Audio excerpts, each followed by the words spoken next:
Hello students, welcome to my channel. तो आज की इस वीडियो में हम आपके BA third semester English literature का most important long question answer देखने वाले हैं सेक्शन बी के लिए। देखिए, आपके सिलेबस में यूनिट नंबर 8 में एक प्ले दिया गया है आर्थर मिलर का ऑल माय सन्स। तो आपका जितना भी क्वेश्चन ऑल माय सन्स से पूछा जाएगा आपके एग्जाम में, वो मैं आज की इस वीडियो में बताने वाली हूँ। देखो, आपकी जो 8 यूनिट हैं पूरी, वो मैंने कंप्लीट करा दी है। इंग्लिश के अलावा हर एक सब्जेक्ट की प्लेलिस्ट बनी हुई है, सब कुछ आपको मिलेगा। प्लस आपके इंग्लिश लिटरेचर के साथ साथ अदर सभी सब्जेक्ट का हर यूनिट से मैं इंपॉर्टेंट क्वेश्चन आंसर प्रोवाइड कर रही हूँ, ताकि आप लोग अच्छे से एग्जाम की तैयारी कर सकें। तो आप लोग विजिट करके प्लेलिस्ट में ज़रूर चेक कीजिएगा, हमारे चैनल पे देखिएगा, आपको सब कुछ मिलेगा, पूरा डिटेल में मिलेगा। तो हम आज ऑल माय सन्स से पूछे जाने वाले सभी इंपॉर्टेंट क्वेश्चंस को देख लेंगे, जो एग्जाम में 100% आने के चांसेस है। और ये सारे क्वेश्चंस हर साल पूछे जाते हैं, तो इसलिए आपको इन सभी क्वेश्चंस को रेडी रखना है। बहुत इजी है, चलिए देख लेते हैं। तो देखिए, आपका फर्स्ट इंपॉर्टेंट क्वेश्चन है, discuss the major social issues raised by Arthur Miller in his play All My Sons. देखो, ऑल माय सन्स जो आर्थर मिलर का प्ले है, इसमें जो मेजर सोशल इशूज है वो डिस्कस करने के लिए आपसे कहेगा। मतलब जो सामाजिक मुद्दे हैं उसको उजागर करने के बारे में पूछ रहा है आपसे ये क्वेश्चन। तो ये बहुत इंपॉर्टेंट है और ये प्रीवियस ईयर में पूछा भी गया है, तो इसलिए आपके लिए भी ये मोस्ट इंपॉर्टेंट है। तो देखो, Arthur Miller's play All My Sons focuses on major social issues like war, profiteering, morality, family and responsibility. Arthur Miller का play All My Sons focus करता है, केंद्रित है मेजर सोशल इशूज, मुख्य सामाजिक मुद्दे पर, लाइक वॉर प्रॉफिटियरिंग, यानी कि जैसे कि युद्ध के दौरान मुनाफाखोरी, में मोरालिटी यानी नैतिकता, फैमिली यानी परिवार, एंड रिस्पॉन्सिबिलिटी यानी जिम्मेदारी। तो ये जो आर्थर मिलर का प्ले है वो युद्ध के दौरान मुनाफाखोरी, नैतिकता, परिवार और जिम्मेदारी पर फोकस करता है। और एक बात और आपसे कहूँगी, अगर आपसे इसकी थीम पूछ दे कि write the theme of All My Sons, तो भी आप अपना ये आंसर लिख सकते हैं। आपको बस ध्यान रखना है, अपना अच्छे से प्ले तैयार होना, तो आप आंसर इजीली बनाकर लिख लेंगे। तो थीम में भी आप अपना ये आंसर राइट कर सकते हैं एग्जाम में, बस हेडिंग आप थीम डाल दीजिएगा। The play shows how personal grid and moral downfall negatively impact society and family. The play shows, या प्ले दिखाता है, हाउ कैसे, पर्सनल ग्रीड जो व्यक्तिगत लालच होता है, ग्रीड मतलब लालच, एंड मोरल डाउनफॉल और नैतिकता का पतन होता है, negativity impact society and downfall. देखो, नेगेटिव होता है ना, तो नकारात्मक प्रभाव डालता है सोसाइटी और परिवार पर। जो इंसान का लालच होता है उसके नैतिकता का पतन भी करता है और उसके समाज और परिवार पर गलत नकारात्मक प्रभाव भी डालता है, जैसा कि आप लोगों ने इस प्ले में देखा भी है।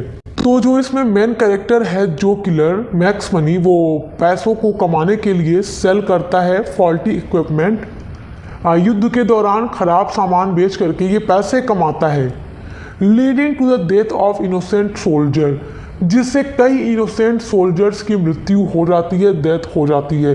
तो आप देख सकते हैं, जो किलर का लालच यहाँ बीच में आ जाता है, ये नहीं सोचता कि मैं ये खराब सामान जो बेच रहा हूँ इससे सैनिकों की मृत्यु हो सकती है जो युद्ध में लड़ने के लिए गए हैं, मगर ये अपने लालच के लिए लोगों की जानों की परवाह नहीं करता।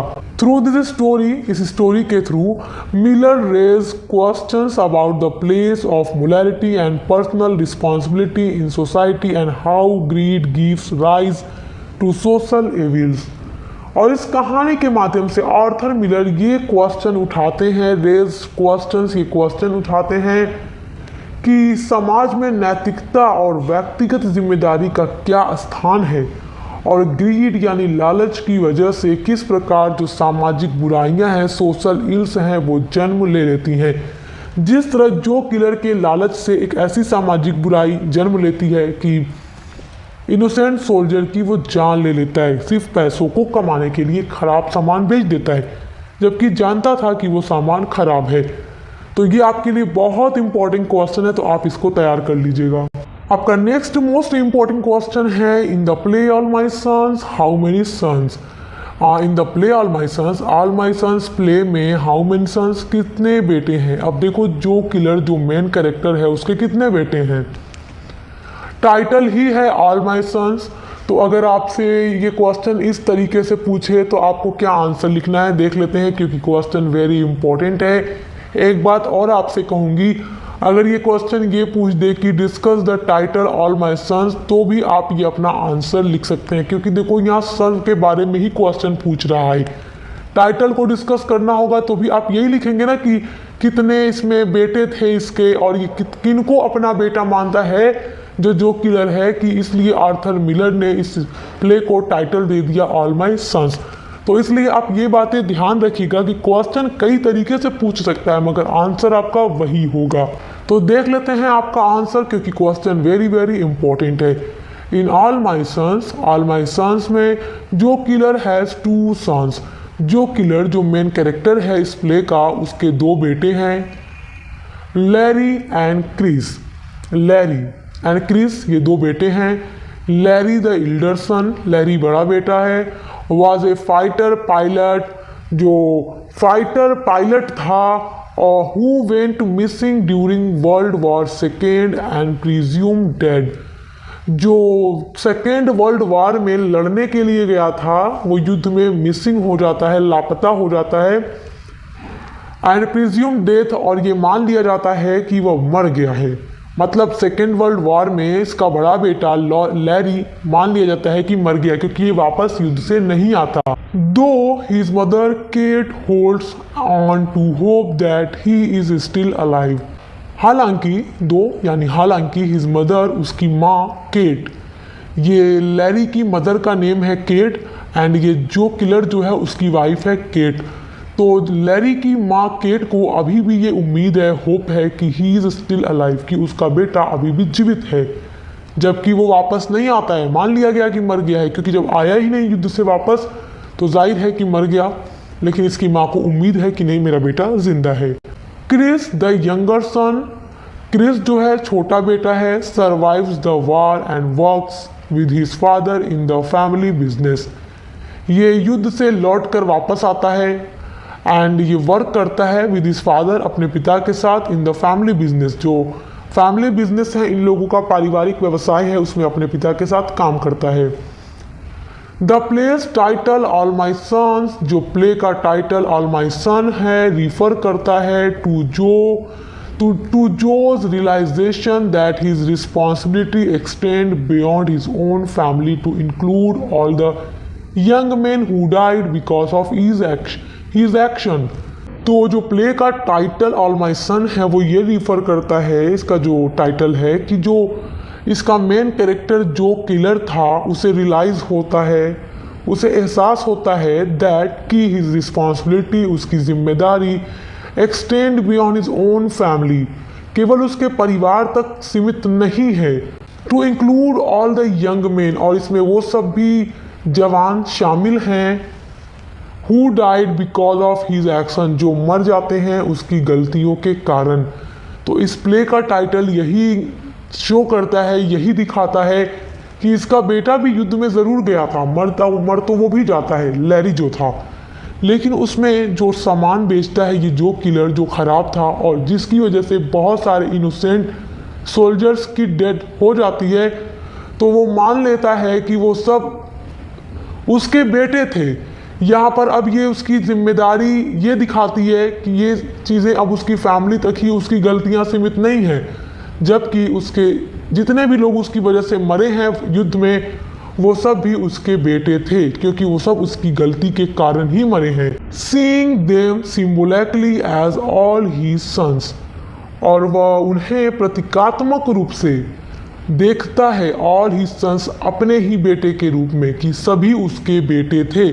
तो बस इस प्ले का टाइटल यही रिफर करता है कि युद्ध में मरने वाले सभी जवान सोल्जर्स इसके बेटे थे। किसके बेटे? जो किलर के बेटे थे। तो आपसे जब प्ले का टाइटल पूछे या टाइटल का सिग्निफिकेंस पूछे पेपर में, या फिर in the play All My Sons how many sons, जो भी क्वेश्चन पूछे आपका आंसर यही होगा। एंड होप कि आप बहुत अच्छे से समझ भी गए होंगे अपने आंसर को, क्योंकि मैं कोशिश करती हूँ कि आपका आंसर आपको इतने अच्छे से समझा दूँ कि आप इजीली इसको लर्न कर लो और एग्जाम में आप जाकर थोड़ा सा अगर आपको याद ना भी आए तो इजीली बनाकर लिख लो, क्योंकि देखो जब चीज़ें अच्छे से समझ में आ जाती हैं तो उसको बनाकर लिखने में भी आसानी हो जाती है। आपका नेक्स्ट इंपॉर्टेंट क्वेश्चन है, when was published Arthur Miller play All My Sons. कब पब्लिश्ड हुआ था आर्थर मिलर का जो प्ले ऑल माय सन्स है, मतलब ऑल माय सन्स पब्लिश्ड कब हुआ था, ये क्वेश्चन भी पूछ सकता है, वेरी इंपॉर्टेंट है। और इस तरीके का क्वेश्चन वेरी शॉर्ट में पूछता है। तो All My Sons was written by Arthur Miller, इसको लिखा गया आर्थर मिलर के द्वारा। इट पब्लिश्ड इन 1947, ये पब्लिश्ड हुआ था 1947 में। And is one of the Miller's most significant work exploring themes of family morality and the consequences of one's action. और यह मिलर के सबसे महत्वपूर्ण कार्यों में से एक है जो फैमिली यानी परिवार, नैतिकता और कार्यों के परिणाम के विषयों पर नज़र डालता है। इसकी थीम क्या है? फैमिली, मोरालिटी, रिस्पॉन्सिबिलिटी, यही सब इसकी थीम है और ये प्ले उन्हीं पर फोकस करता है। देखिए आपका नेक्स्ट मोस्ट इम्पॉर्टेंट क्वेश्चन है जो आपके एग्जाम में ज़रूर पूछा जा सकता है, वो है what was the purpose of Miller in writing the play All My Sons. Purpose मतलब होता है उद्देश्य। तो आर्थर मिलर का क्या पर्पस था इस प्ले को लिखने में, मतलब किस पर्पस से उन्होंने ये प्ले लिखा था, क्या दिखाने के लिए, क्या शो करने के लिए, क्या बताना चाहते थे वो रीडर्स को अपने। देख लेते हैं क्योंकि क्वेश्चन टॉप लेवल का है, वेरी इंपॉर्टेंट है। Arthur Miller's play All My Sons is a social tragedy on his favourite guilt and responsibility theme. Arthur Miller's play All My Sons, Arthur Miller का प्ले मतलब नाटक या drama, is a social tragedy, ये एक सामाजिक tragedy है। On his favourite guilt, उनके पसंदीदा अपराध, एंड रिस्पॉन्सिबिलिटी थीम, और जिम्मेदारी के विषय पर। Here Miller concern himself with large social issues like the individual's role in an relationship with the society and family. Here Miller concerns himself, यहाँ पर मिलर खुद को, देखो यहाँ मिलर का जो रिलेशन है वो समाज और परिवार में व्यक्ति की भूमिका और उसके साथ जो रिलेशन है उनका सामाजिक मुद्दों से है, क्योंकि इस प्ले में उन्होंने यही चीज़ें दिखाई हैं, सामाजिक मुद्दा, सोशल इशूज, रिलेशनशिप, रिस्पॉन्सिबिलिटी, यही सारी चीज़ें। The play was intended the rouse the social conscience. The plays was intend, देखो इंटेंडेड मतलब इरादा होता है या फिर कह सकते हैं आपकी क्या बता रहा है ये प्ले। तो the play was intended to rouse the social conscience, मतलब इस प्ले का उद्देश्य था सामाजिक चेतना को जगाना। The American society during and after the Second World War was highly materialistic and commercialized. The American society, जो अमेरिका का समाज था, during and after the Second World War, यहाँ पे कहने का मतलब ये है कि Second World War के दौरान, during मतलब दौरान, and after यानी बाद में, during the Second World War and after the Second World War के टाइम पर जो अमेरिकन सोसाइटी थी वॉज हाईली मैटेरियलिस्टिक, बहुत ही ज़्यादा भौतिकवाद थी, एंड कॉमर्शियलाइज्ड और व्यवसायीकृत थी। Naturally in such A materialistic atmosphere ethics and morals had taken a back seat, और स्वाभाविक रूप से मैटेरियलिस्टिक एटमॉस्फेयर, भौतिकवादी माहौल ने, एथिक्स यानी नैतिकता और मोरल्स मतलब भी नैतिकता होता है, हैड टेकन ले लिया, ए बैक सीट पिछड़ा स्थान, मतलब उस टाइम पर जो समाज में नैतिकता थी, मोरालिटी थी, उसने बहुत पिछड़ा स्थान ले लिया। मतलब लोगों का जो मोरालिटी थी वो डाउनफॉल हो रही थी। जिस तरह आप लोगों ने जो किलर का देखा, जो इस प्ले का मेन कैरेक्टर है, वो मनी कमाने के लिए, पैसे कमाने के लिए क्या करता है, अपनी नैतिकता को खो देता है। तो उस टाइम पर यही बता रहे हैं आर्थर मिलर कि लोगों ने अपनी नैतिकता को खो दिया था। Arthur Miller the playwright targeted these evils in a reformist zeal. Arthur Miller the playwright, जो नाटककार है, प्लेराइट का मतलब होता है ड्रामेटिस्ट या नाटककार, हिंदी में तो नाटककार ही होगा। इंग्लिश में आप ड्रामेटिस्ट लिखें या प्ले राइट लिखें। तो जो प्ले राइट हैं targeted these evils in a reformist zeal, वो टारगेट करते हैं, निशाना उन्होंने बनाया सुधारवादी उत्साह में इन बुराइयों का जो सोसाइटी में हो रही थी। तो पर्पस जो था आर्थर मिलर का इस प्ले को लिखने का बस यही था, उस टाइम की सोसाइटी को उन्होंने दिखाया है, ग्रीड को दिखाया है, मोरालिटी का डाउनफॉल दिखाया है। तो ये क्वेश्चन सब बहुत इंपॉर्टेंट हैं आपके एग्जाम के लिए, तो इन सबको तैयार कर लीजिएगा, वेरी इंपॉर्टेंट है। और सारा जो प्ले है मैंने सब पढ़ा दिया है आपको, इसके अलावा भी आपके सिलेबस में जितने भी प्लेस दिए गए हैं सब मैंने करा दिया है, सबका इंपॉर्टेंट क्वेश्चन आंसर करा दिया है, तो आप चेक करके पढ़ लीजिएगा। जिनको ऑब्जेक्टिव्स टाइप पेपर होता है तो मैंने ऑब्जेक्टिव्स वीडियो भी अपलोड कर दिए, चैनल पे दोनों तरह की तैयारी कराई जाती है, तो विजिट करके अच्छे से पढ़ाई कीजिए। अब मिलते हैं नेक्स्ट वीडियो के साथ।